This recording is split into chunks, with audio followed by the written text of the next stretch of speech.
Hello guys and welcome to my channel. In this video we're gonna learn how to save and load mask selection in Mesh Morpher. First of all, we're gonna open up Mesh Morpher and select a mesh.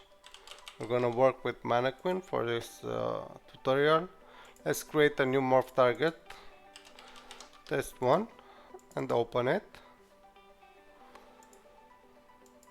Open a tool, and that's it. Let's start creating a mask selection. Let's toggle mask selection on, and let's draw the hand. We will work only with the hand for this tutorial. This is it. And now that we have the hand selected, we can go ahead and save this selection so we don't have to reselect every time.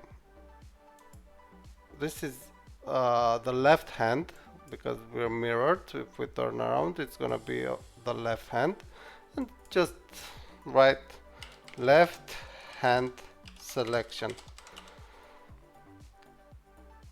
Press OK, and that's it. Now the selection is saved in mask selections, and we have a new asset type standalone mask selection. We can go ahead and save it.